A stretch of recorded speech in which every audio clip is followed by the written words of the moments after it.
Welcome everybody to the Bison Overtime Show. I'm Grant Hubbard alongside Ethan Eibach. And the second to last game of non-conference, Bison are it's their home. It's the whiteout. It's the new uniforms. We're getting rings handed out, and the Bison played. I wrote it in our Spectrum article this week.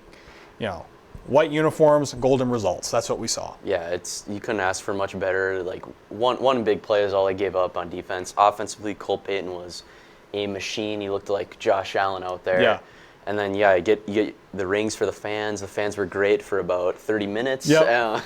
The students were there for about 20 minutes, but it was a great showing for the first half for the fans and the whole game for the players. And if you're Tim Polisic, you got to be happy with what you've seen. Perhaps I can bring the rings in next week to show everybody. But it was going into this, we knew, okay, the Bison, I don't think there's been any distractions. I mean, Tim Polisic says there's always, we got to get tickets for this guy, or we got the uniforms, we got this, we got the golden stuff, all that stuff. And SEMO comes in, decent.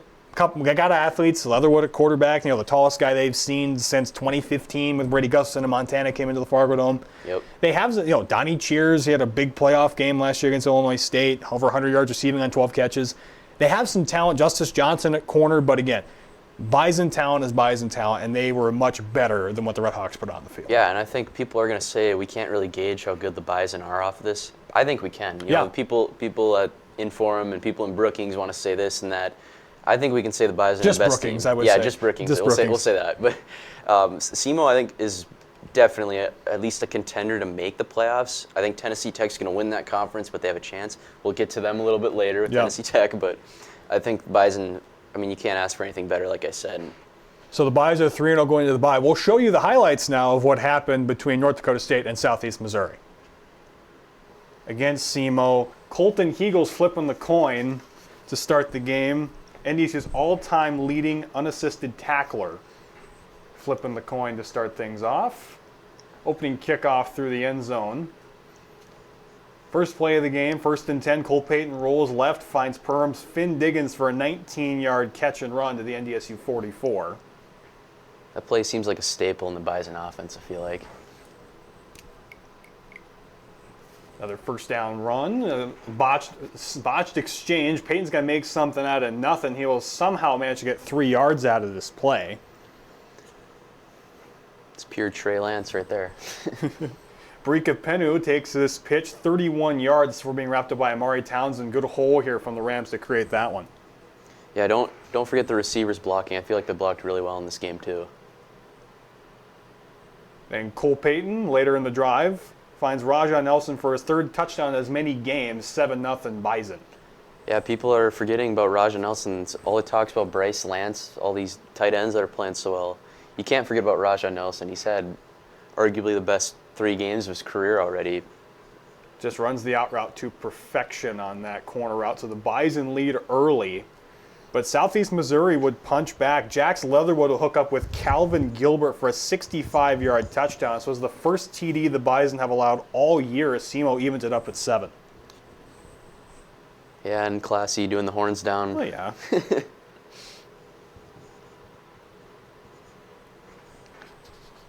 So NDSU would punt. And a big early 3rd down pass for Leatherwood, and tries to hit tight end Jamari Chisholm, open for a first down, but the pass is out of his reach for the SEMO tight end, so SEMO would punt their drive. Then 2 plays later, Bryce Lance will make the Redhawks pay as he catches a screen pass, gets a great block from Logan Conklin, and he could go all the way. 75-yard catch and run for the best receiver in FCS, 14-7 Bison. This play reminded me of, you remember the 2019 Montana State game when Christian Watson ran directly past everybody? And we've heard a lot of people say he's faster than he was last year. Like last year, contested balls were his specialty.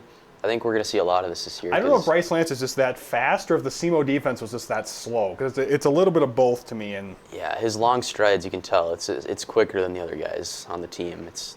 He's hard to guard. 3rd down and 8. If a tree falls in the Fargo Dome, does it make a sound? Let's find out. Donovan Willing comes in unblocked and takes Leatherwood to the turf. Force a SEMO punt. Enjoy this guy while he's here. Exactly. 1st and 10 for the SEMO 48. Brika Penu shakes off SEMO's tackles for a gain of 11 and a first down.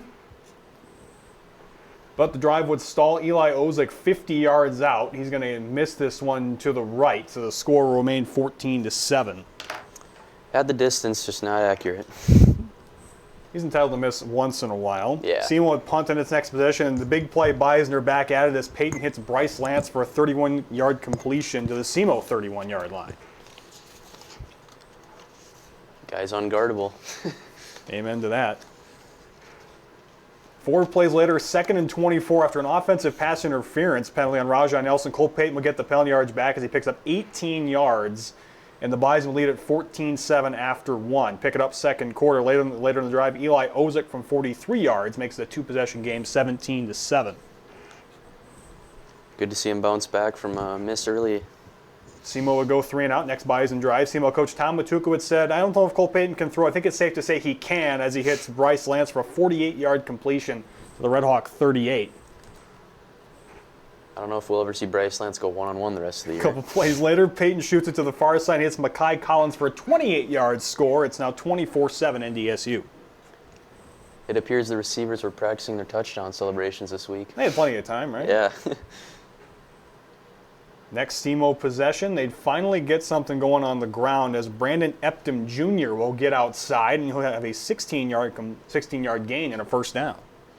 Yeah, kind of the only big run they've let up this year so far, to be honest, for the Bison defense. If that's a big run, I think they'll be okay. Yeah. Leatherwood will take a shot here for Donnie Cheers before a late penalty flag comes in. Pass interference on Jalen Duffy. Yeah, I'm not sure what they saw at all. I think that's what Looks like everyone he at the just tripped on Fargo his own thought. feet. Yeah. SEMO, best drive of the game. Peyton Brown will find the end zone from 1 yard out, and the Redhawks cut the lead to 10 after a 13-play, 81-yard drive for Southeast Missouri. Got to give them a pass on this one. It should have been a field goal. Next Bison drive, Peyton throws to the near side of the field where Finn Diggins will make the catch at the NDSU 42-yard line for a first down. Then with 2 minutes to go in the half, 4th and 1, Tim Polasek rolls the dice on 4th and a foot, and Cole Payton runs the power play for 7 yards and a first down. So a SEMO sack makes it 3rd down and 18, but the back-breaking play comes right here as Peyton's desperation heave is caught by Fargo South's Reese Kessel for a 31-yard gain. Literally the only spot he could have thrown it there without it getting picked. And they'll finish the drive off on this next play. 1st and goal from the 5. Cole Payton lobs it to Rajah Nelson for his 4th touchdown of the half, and it's 31-14 Thundering Herd at recess.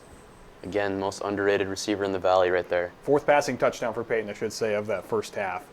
3rd quarter, 2nd and 10 from the Bison 34. Peyton jukes LaTrevian Thompson before Thompson will stay with the play and bring Peyton down, but it's a 33-yard pickup. Yeah, I'd like to see Peyton slide or go out of bounds here, but that's He's all right. not going to do that. This early in the year. Eli Ozick will come back on here for another 43-yard field goal attempt. It's perfect, 34-14 Bison in the 3rd quarter. Now 1st and 15 from the SEMO 20. Leatherwood will get pulled over by Jackson Dutenheffer for a 5-yard loss. He's a new player this year. You can just tell. He's my much God, better. yeah. Brandon Epton Jr. will get boxed in and brought down for a loss at 2 here by a herd of Bison defenders. And final seconds of the 3rd quarter, Peyton will zip one into Nelson along the sideline for a 17-yard gain. Can Cole Payton throw? I think we've answered that question in spades throughout these highlights. Start the 4th quarter, Peyton will throw a throwback screen to Brika Penun. Brika will pick up 30 yards to get into SEMO territory. That's a play I've never seen the Bison run. I don't know if ever, and it was cool to see offense get a new play in there, get them rolling. Coming up here, biggest run of the game, I would say. Best run for DJ Scott as a Bison. He'll get some running room and nearly takes it all the way. He'll step out of bounds at the 3-yard line. Looked like he scored live, just steps out of bounds at the 3-yard line. Yeah, I think DJ Scott's going to continue to get more carries as the season progresses here. And to finish off the drive, 3rd and goal, Cole Payton powers into the end zone to make it a 41-14 ball game.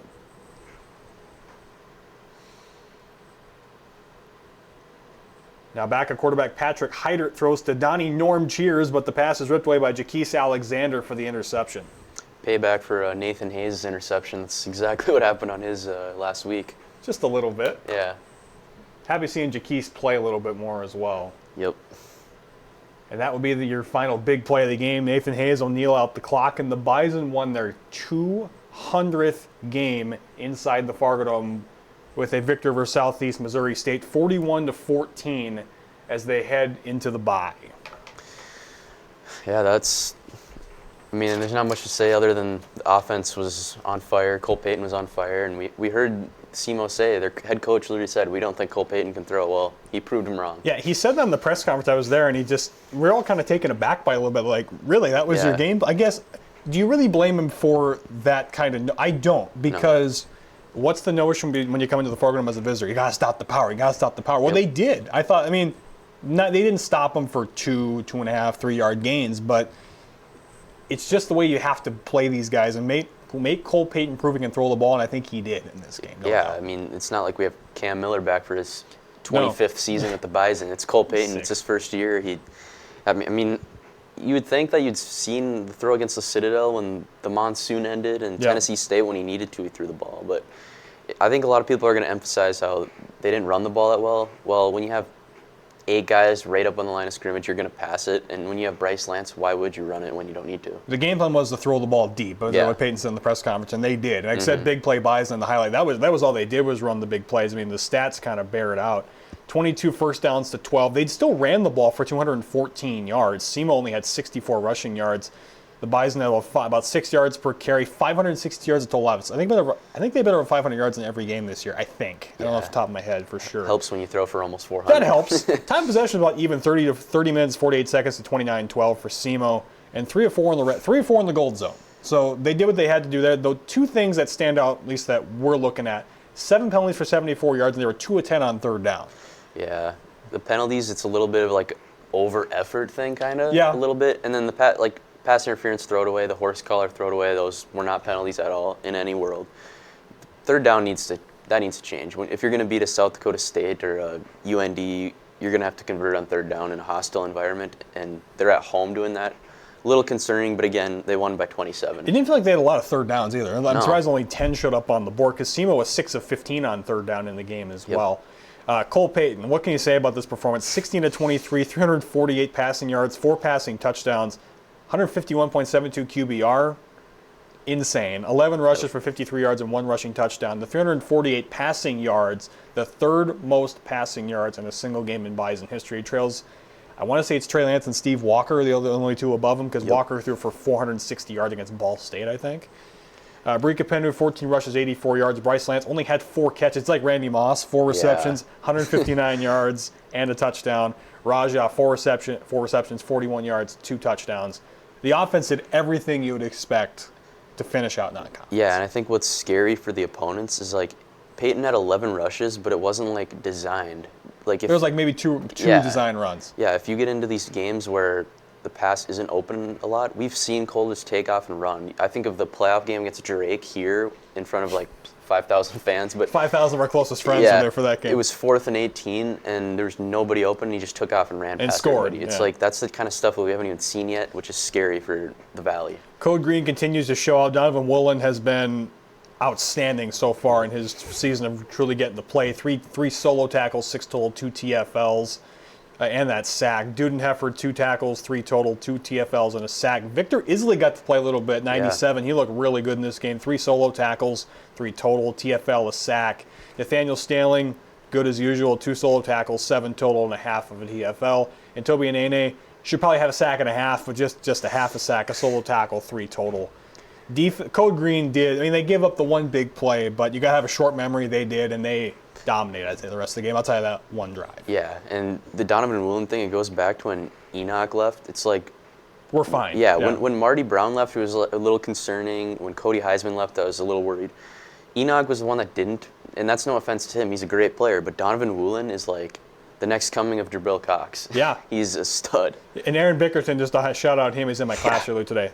Hey, Aaron. 48.7 yard average on his 3 punts. I'm going to quote Carlton Lojohn. He's punting the hell out of the ball. Yep. That's what he said in the press conference yesterday. So we've yet to see him pin him inside the 20 consistently, but he is having good. His foot's doing pretty well right now. Yeah, and one of the punts, it was in their own territory, and it was like, well, it'd be nice if they could get him inside the 10 here, and he punted it too far. Like the one touchback he had. I mean, that was a good bomb. 5-6 yards into the end zone. Yeah, it was a bomb. I mean, that's encouraging for a new punter. I think it's pretty obvious who our offensive defensive player of the Yeah. games are. Cole Payton, again, not going to tell you stats again. Just the 348 passing yards is what stands out for us Yes. there. And Jackson Dudenheffer, 2 solo tackles, the 3 total, the 2 TFLs, the sack. Those guys were a cut above, I'd say, in the non-conference. Not the non-conference finale, but the second to last one. Yeah, they're 2 captains on this team, and for the Bison to have success this year, they need those 2 to be how they were in that game. And again, goes back, Dudenheffer he's a new player. Like, he's always been a solid guy in the middle. I think he's elevated himself this year. Let's take a look around the FCS. Number 12, South Dakota defeats Northern Colorado 24-17 in overtime. I remember because again, I spot for the home games in WDAY for Dom, and I'm in the booth, and I can't remember what part of the game. It was like third, fourth quarter, I don't remember. I have the game on Midco because Spectrum has an account to it, because I couldn't get it on ESPN Plus. Mm-hmm. So I was on there, I'm like, oh my God, Northern Colorado may win this game in regulation. They had 3 shots from the 1 and couldn't get any of them in. So they settled for a field goal. South Dakota comes down. They score a touchdown, and then they stop Northern Colorado on downs to win. Boy, I have a lot of questions about South Dakota and their next week's opponent. I mean, they're playing Drake this week. They may be on upset alert here. Yeah, South Dakota, I watched the highlights all the way through. I watched just the second half, like the full TV version through. It was like that team is nowhere near where they've been the last 2 years, even the last 3 years. And you look at around the Valley, Aiden Bauman has the worst stats of any quarterback in the Valley right now. And he has not much to work with, but I mean, he's supposed to be a game changer, and he hasn't been yet. And I believe he is preseason first team all conference to start the season. So the best quarterback in the Valley is looking like the 8th or 9th best quarterback in the Valley. He leads the Valley in picks with 4. He has 3 touchdown passes. I think them losing Josh Davis, offensive coordinator, is going to hurt them more because the Bison have been killed by South Dakota State offensive coordinators and descendants of South Dakota State offensive coordinators. That's what That's what Josh Davis was for South Dakota. He's now with Matt Ensign, Fresno State. There's no offensive innovation right now for South Dakota. No, it looked like when I watched the highlights, it was like run on first down, run on second down. You get to third down, and they couldn't do anything. Now, LJ Scott looked good. Yes. The backup for Charles Pierre, who's out for the season, LJ looked pretty good. That's probably the one focal point that Grant Olson's going to have to look at going into next week. I think you might take the SEMO approach and absolutely load the box. Because I think I trust the Bison secondary with how average the USD skilled guys are outside. There's no Carter Bell. He's gone. If you get pressure on Bauman, I mean, this goes for any quarterback, but especially a guy who's not going to beat you with his legs, you're going to be just fine. South Dakota State 37, Drake 21. Sleepwalk is how I would define it. They scored 37 points. Again, everything is peaches and cream out in Brookings. I thought it was just a run-of-the-mill great game. No, it wasn't. Chase Mason made some great plays, but boy, giving up 21 to Drake. I get Drake's a perennial playoff team and they're a Pioneer powerhouse, if there is such in the Pioneer. But boy, that it was unimpressive of I don't want to say blowout win, but a good win. Yeah, it was. I mean, even the defense that's looked really impressive for the Jacks this year struggled a bit, and Drake was just quarterback run. Yeah. A short pass here and there, but South Dakota State's still a top 3 team in the FCS. We know that. They just slept through this game. They probably didn't come prepared after a thrilling game in Bozeman, but in the end, you can't win by 16 to Drake. Yeah. I mean, the Bison in 2023, one of their worst teams, and won by 63. Yeah, So the Jacks are on the bye this week. They open up conference play next week as well. New entry to the top 25. Like, not really, but new team, I would say, in the top 25. Number 17, Tennessee Tech beats Davidson 72-14. I bet you watch this a lot closer than I did. I just look at the score and go, it's a SoCon. What are they? Big South OVC against bottom of the barrel Pioneer John Gruden University. No, thank you. No, thank you. Closest game of the day, and the one that we were watching in the booth closer than all of them, was Montana and UND. Montana is able to pull it out 24-23. Boy, UND has problems closing it out on the road. They're getting better on the road, but you can't lose that game. They're up 16-7 in the second quarter. Looked like they were going in again. They turned the ball over, and it just rolls downhill from there for UND. Yeah, if you're going to win in Missoula or Bozeman or Brookings or Fargo or Manhattan, you have to have the lead going into the second half, and they did, and into the fourth quarter, and they just blew it. Kaminsky was really good. He's been good all year. The one thing I've noticed a little bit is like I'm not going to act like I'm a quarterback mastermind here, but it seems like he doesn't take checkdowns. Like he has like a 55% completion percentage. It doesn't seem like he looks for the checkdown. It looks like he goes for the home run every time. I'm still really high on UND. I think they're really good. I also think Montana's better than we thought too. If Kevin O'Connell was Jerry Kaminsky's play caller, those two would be in sync. Yeah. My favorite of the collapse of UND. It's 4th and 12. If they just stop them short of the sticks, the game's over. And somehow Ayat gets out of the pocket. The linebacker comes down, even though his guy is wide open. He comes down anyway. Ayat throws it over his head, keeps the drive alive, and they win the game on that. Yeah. So I think there's still some cracks in the defensive armor for them. I mean, this is the same movie we saw last year. They looked good against the inferior. They struggled they were competitive, but they weren't quite good enough to win those games. And now they go into Valley play. We'll see how it is from here. Yeah, I think like you look to last year, they competed with Iowa State. They competed with Kansas State this year. They beat Montana, and then they should have beat them this year. Yep.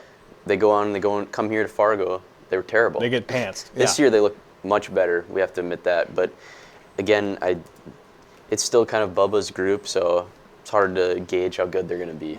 We're going to see real quick how good they are. I mean, don't take any stock in Valpo this weekend. Let's just say it right out in front. Then they go to Cedar Falls. They have not won in Cedar Falls, I don't believe ever, especially in their tenure as a Missouri Valley Football Conference team.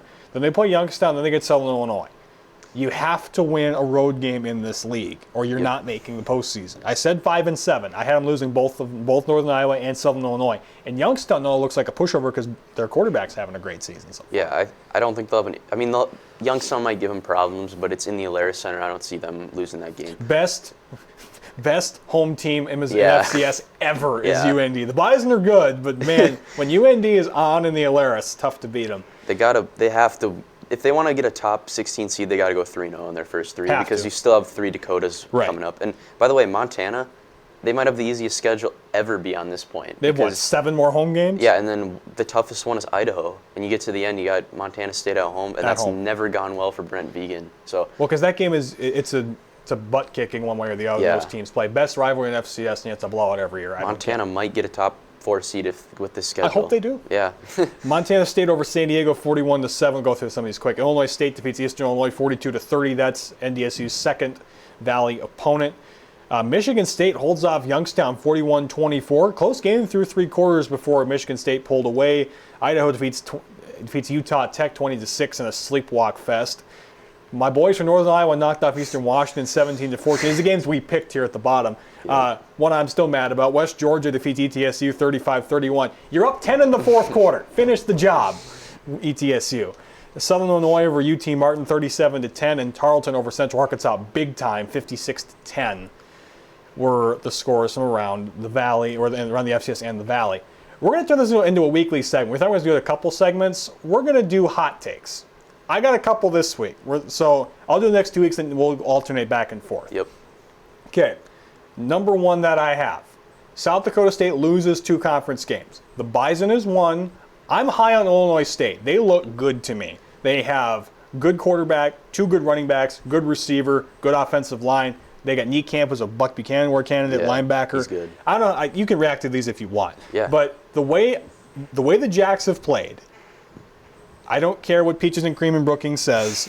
They have not looked the part. And I get it. It's a new roster. It's new players. It's going to take time to gel. Maybe they'll look really good by the time the Bison go to Brookings in October. Yeah. But right now, I think the Bison win that game and win it by at least 10 points. Yeah, The way the teams are playing right now. Yeah. I mean, you can look at the records and who the Bison have played.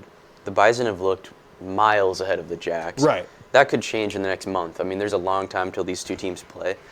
And Illinois State, I mean, they're kind of a wild card. I mean, they've beaten teams that aren't that great. They lost to Oklahoma. You can throw that game. You can take that game for what it's worth.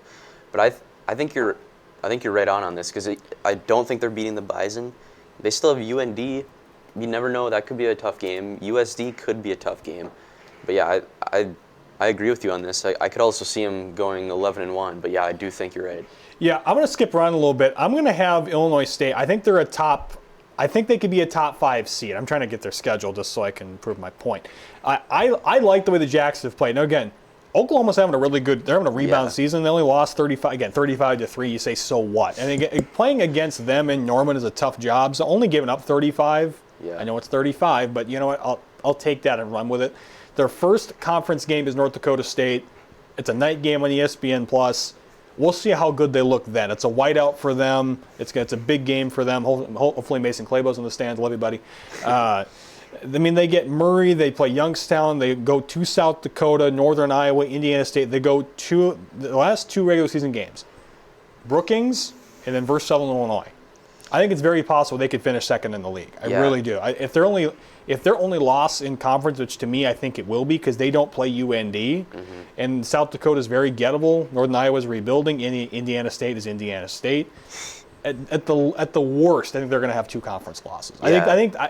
I don't want to say top 4 because I don't know what the Big Sky top's going to be like. Yeah. But I like Illinois State. I really do. I totally agree with you. I think for this to happen, you have to beat either the Bison or the Jacks because they're not going to lose to South Dakota. South Dakota's bad. They're bad this year. Bad, yeah. I don't know how else to put it. And they don't play UND. As long as they don't slip up against Southern Illinois at home, which I don't think they will, this could easily happen. I don't see a world where they're not seeded at all, but I definitely think they could be top 8, and top 5 is very gettable. Okay. I think for us, this isn't a hot take, but I think for the rest of the FCS, because there's so many candidates out there every year, Cole Payton wins the Payton. I think he wins the Payton this year. Trey Lance had a season that will probably never be seen again in FCS football. 42 touchdowns, no picks. Yes, Cole Payton he's not Trey Lance, but the Craig Haley voters of the world, they love their physical specimens. Yes. Who can throw the ball, can run like the wind, and that's what Cole Payton is. Again, Chase Mason's the best thing since sliced bread. Well, I think the better quarterback's playing in Fargo right now because what we saw, I get it, SEMO, but they have some defensive, like Justice Johnson is a second-team all-conference corner for SEMO. They have athletes. Yeah. And Bryce Lance cooked them. Raja Nelson was fantastic. He's finding the tight ends. He's making the right decisions. He's come miles from fall camp where you'd sit there and you go, man, that pass didn't look great.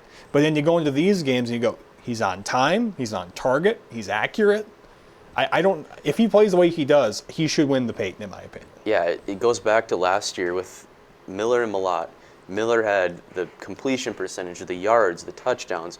What the knock on him was he wasn't a physical specimen. He wasn't going to rush for 75 yards in one play like Malott was. Cole Payton can do that, and there's no Tommy Malott out there right now. There's no Mark Gronowski to compete with him right now. The only guys that can compete with him are those guys in the conferences where there is no defense. Right. And I just think having the ability to rush like Cole Payton does, and that's what got Trey Lance over the top that year. And that's what I think could get Cole Payton. In your mind, who is the Tommy Malott to Cole's Cam Miller? I don't know who that is right now. Oh, man. It's a tough question putting you on the spot, but I don't know. Monmouth's quarterback, I don't want to say his name. I think it's Robertson. Derek Robertson, He's statistically has had a really good year so far. But he's on the last couple of years and hasn't gotten the vote, so I don't know. It's really hard. It's hard. And then I'm not going to say he's a candidate, but Bo Brungard from Youngstown. Maybe L.J. Scott if he keeps going to South Dakota. I mean, it's almost always a quarterback. I mean, Bryce Lance could be in the competition. You never know. But yeah, I just think Cole Payton can run away with this as long as he doesn't throw 15 interceptions. Just do your thing. No, speaking of the All-American stuff, I think Donovan Woolen is 2 things. He's a first-team All-American, so that also equals All-Conference. And I think he's up for the Buck Buchanan Award to the best defensive player in the country. The Bison have won the award one time. It's the guy I work with every Saturday. It's Kyle Emanuel, who won it in 2014. Kyle had a special season. The way Woolen plays, he plays with his hair on fire. Enjoy it, like you said, enjoy it while you have him, because he may be in burnt orange, or he may be wearing, Aggie maroon, or he may be wearing a different color from Texas, because he's what Jabril Cox was, and he's a little faster, and he hits just as hard. Yeah, he's going to create turnovers. To win this award, you got to have sacks and turnovers, like Kyle Emanuel. Pick 6, 2 sacks. I think we're so far recovered. Yeah, as long as he stays healthy, he's going to be in the mix. And we keep forgetting about Logan Kopp too. Like everyone forgets about him. He could be in the. Well, he's getting married this weekend, so he's got other things going on to worry about. This linebacker, I want to mention this linebacking core. It's like in the middle you have Nathaniel Stalings. That's like Nick DeLuca. Right. On the outside, Jabril Cox is our Donovan Woolen. Right. And then, obviously Logan Kopp's just a rock outside too. So, it's a special defense so far. Okay. I was trying to find 5, so I had reached a little on this one. I know this is real bold, Murray State wins not one, but 2 conference games this year. That's how big I am on this one. Why do I say that? Well, let me just look at the bottom of their schedule. They're not going to win a lot of games this year, but they play rebuilding Northern Iowa, and their only conference win, they have 1 conference win. This is what, their 3rd year in the league. They've won 1 conference game. It was against Indiana State. They play Indiana State to finish the season. I think they're going to win 2 conference games. I like Jody Wright. I think he's a good head coach. He's just in a horrible location and a university that cares more about their basketball program than the football program. I think he gets 2. I think 2 is good. Yeah, we saw them last year, and Jawan Northington is still there, that running back. And he is. He's a good player. And then I looked at their stats actually this morning. Dylan Rousey, true freshman, leads all of the Valley with 35 solo tackles. Next in second place, Colin McShane with 22. So he's a safety. He looks like he's a freak. Now, how much of that is that nobody else is getting to the ball and he's that good? That could be it. But that's still impressive. But yeah, I mean, they looked bad when the Bison played them, but they weren't like Mississippi Valley State bad when they came to the Dome. Like that's right. So I could easily see this happening. So those are again, we'll go through these again at the end of the year. See, it'll be like where Colin was right, where Colin was wrong, kind of thing. We'll just go back and do that later in the year, probably maybe before the playoffs and things like that. So let's go to the top 10s. We'll have you start this one off this week. Bison number 1, argue with a wall, Brookings. I'm not going to. Yeah. South Dakota State number 2, obviously sloppy, but they won in Bozeman. Montana State, they finally got themselves a win against San Diego. They look like they're going to be legit.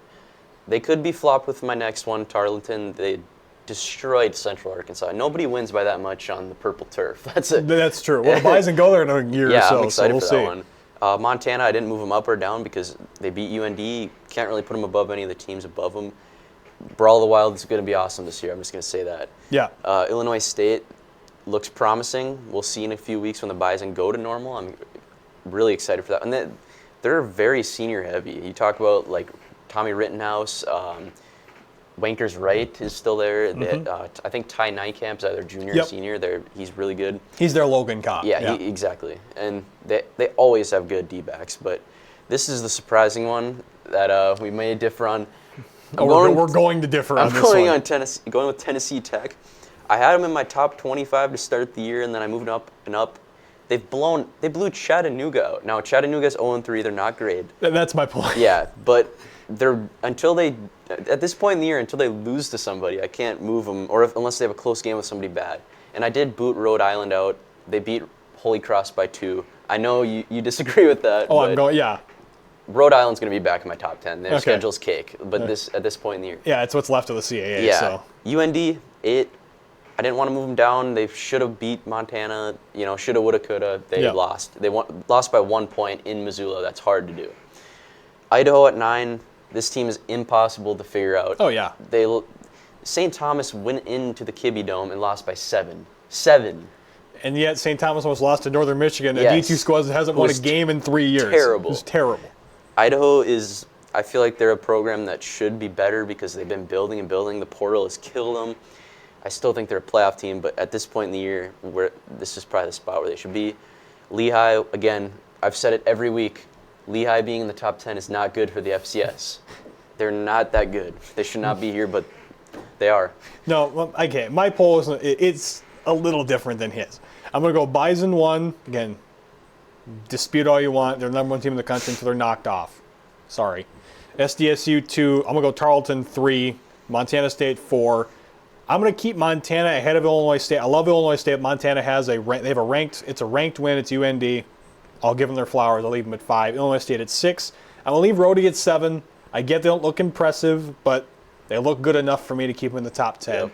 Idaho, I can't. I think I kept my last 4 the exact same. Idaho, Lehigh, UND, 8, 9, 10. I'm not going to dock UND for losing. I'm not going to reward them for losing either. They're good, but I need to see them in the Valley, win a couple games in the Valley before I can put them any higher than 10. They're 10, and I'm going to keep them at 10 for now. Yeah, and I think we got to mention, too, next week when they beat Valpo by 50, they're not moving up or down. No, they're staying exactly where they are. Unless Tennessee Tech if Idaho or Lehigh loses, then okay, they can move up in the poll. But you're not gonna see UND jump up to where Illinois State is because they beat Valpo by 60. Again, Idaho and Lehigh are impossible to figure out, and we basically I want to say Tarleton and Montana State. I've seen a lot of people go 3-4 like separate with them, and I think that's completely fair. It's at this point in the year, you kind of just have to go with what you got. But I think we've done a good job with our top 10 so far. I'd say so. Yeah. It's maintained consistency so far. Let's go to our picks for this week. Last week I went 4-1. Would have been 5-0 had ETSU not lost, had not blown that late. So I'm 8-2. Ethan's 500. He's 5-5 through this going into week 4. So we're going to pick 5 games here: Abilene Christian and Austin P, Monmouth and Villanova, San Jose State and Idaho, Northern Arizona, Incarnate Word, and SEMO versus Southern Illinois. Ethan, who you got? Well, Abilene Christian and Austin P.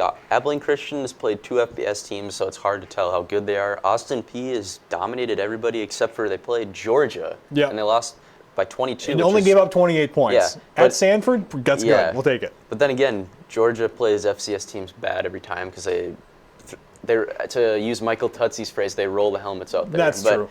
I think Austin P. is the better team. I think this team is a potential top 10 team in our next polls coming up here. Maybe. Yeah, I'm going with Austin P as well. We were talking about in our meeting. I'm just like, I was going to pick Abilene Christian, but I just thought, you know what? With what Austin P has done so far this year, I'm going to go with the Governors to win this one. I don't feel great about it, but I'm going to go with Austin P. Monmouth and Villanova is a tough one. Now, we're both going Monmouth here. Villanova's ranked 11th in the country, but again, it's what's left of the CAA is not great. Yeah. And Monmouth they got Robertson at quarterback. They throw everything at you when you play the Hawks of Monmouth. I'm gonna roll with Monmouth. Again, Nova's it's a home game. I like Monmouth to win. That's all I'm gonna say about that. Yeah, Monmouth. If you look at their schedule and who they've played way better. Villanova has played 2 games, and one of them was against Penn State, and you're not gonna figure anything out about that. Yeah. Villanova's just a team that never has been able to get over that hump since 2009 when they won the national championship. Yeah. And they're a lot like Rhode Island, where they rely on defense, but then they don't realize how good your defense has to be in FCS to win. Yeah. But yeah, Monmouth's quarterback is really good, and I think he's the X factor. I think they win this game too. Where we're going to differ is our third game. It's oh my goodness. It's San Jose State in Idaho. San Jose State is one of the worst FBS programs in the country. They play at a falling apart stadium and get no crowds for anything. And Idaho is a team we can't figure out. So when all that comes down to it, all I think of is where's the game and who's the FBS school. 10 years ago this was an FBS game. Yeah. Now it's just an FCS game. I'm taking the Spartans. This worked when it was SEMO. It was Southern Illinois and Purdue. Purdue won it big. I'm gonna ride the FBS again. Give me San Jose State. Yeah, it burned me last time, like you said, picking the FCS school. Well, you're like 3 back now, so you kind of got to pick it again. Yeah, Idaho always plays FBS teams close. They do. And especially the bad ones they like do. This. And like Washington State, they arguably should have won. And this is the one where I didn't really know what to pick, so I'm like, all right, I'm going against Grant. At least you weren't mindless and went against me in the other 2. No. Northern Arizona, Incarnate Word. The Word has looked unimpressive. They're in the back half of the top 25 where they belong. And Northern Arizona has looked really good so far this season. They're ranked 17th. It's a home game at the Walkup Sky Dome. I like Northern Arizona to win this one. Yeah, preseason I listened to Sam Herder talk about the Big Sky. He said Northern Arizona has a lot of returning starters, and you can take that for what it's worth, but they should make the playoffs. Incarnate Word has to win this game or they're not making the playoffs. If they lose this, they'll start 1-3 with a win over Eastern Washington, who's not good. No. And Northern Arizona is way better, and they're on the rise. I've got them winning. And then SEMO, battle for the wheel. SEMO, Southern Illinois, the rivalry game. You don't see very many non-conference rivalries. This is one of them. SEMO and Southern Illinois. SEMO gets to host this one in Cape Girardeau. What we saw from SEMO, I liked Leatherwood. I thought he was decent. I liked their receivers. I think they got a pretty decent backfield. Yep. Secondary's got some work. They got to adjust this week. Southern Illinois, again, I can't figure Southern Illinois out. No. I don't think they've played anybody great. They lost to Purdue. I'm just going to, again, it kind of boils down to who's the Valley team. It's Southern Illinois, decent Valley school. I'm going to take the Salukis to win this one. Yeah, I think this could be 2 years ago, I think this game went all the way down to the last play with Nick Baker. That was a heck of a game. I actually watched Baker, that. the turnover maker, yeah. Yeah. SEMO's, I could see him winning this game, but Southern Illinois, they blew out UT Martin. Again, UT Martin's 0-3, probably not very good. DJ Williams is a pretty good quarterback. I mean, he's mobile. He was at Murray and was okay in 23. I think he's got a lot more help now, let's say that. Yeah. But I think Southern Illinois is just, like you said, it's the Valley team, and SEMO looked promising. I don't think they're there yet. I got the Salukis. So the Bison are on the bye this week to open up Missouri Valley play at home next week against the University of South Dakota.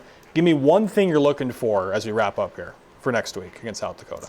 For the Bison, you're saying? Yeah, let's go both. Yeah. For the Bison first. Yeah, I think this needs to be a statement win. Yeah. I said that coming into UND last year. This needs to be a statement win. The team is going to be angry. We know that. They're going to play it down. If there was a camera in the locker room before the game, Polasek's going to be fired up. He said it in his post-game press conference against SEMO. He's like, we got to beat those guys, South Dakota. And South Dakota's down big time. If South Dakota loses to Drake, pray for the Coyotes because Bison are going to pound them. Here's what I'll say. It's a code green game, so it's all green. The fans are in all green. The players are wearing the code green uniforms. The Bison don't lose in that color combination. Nope. Tim Pausek's taking this game seriously. He's talked about this game for a good 3 weeks at this point. Mm-hmm. Again, talking to the players in media day, it's just the conference opener. In the back of your mind, it's not just the conference opener for some of those guys. No. Okay, Cole Payton, he wants to show a statement against presumably the best quarterback in the Missouri Valley Football Conference and a defense that's been bad, to say the least, and where your goal line stand from being not even being ranked. They're not. I don't know if they're ranked in our top 25s or not. I don't have them in mind. But, man, they have just struggled, and the Bison are going to make a statement. What about South Dakota? What are we looking for next week for South Dakota? South Dakota, if they want to come into the Dome and win like they did 2 years ago. On homecoming, too. Aiden Bauman's going to have to be a superstar, something that he has not been at all this year. LJ Phillips Jr., the running back, is going to have to rush for 200 yards probably to win because they can't pass the ball. They can't throw a forward pass. He threw for 99 yards against Northern Colorado. I think Grant Olson is going to be licking his chops next week, getting ready for this game. Again, last year, you just thought about going into this year. They got Bauman, they got Pierre, they got this 3 offensive linemen. They're all Americans are coming back. We had question marks at receiver, question mark at tight end, but they had, I think they had 5 all-conference guys on their defense. They're all gone. I don't know where South Dakota is going to attack this Bison team.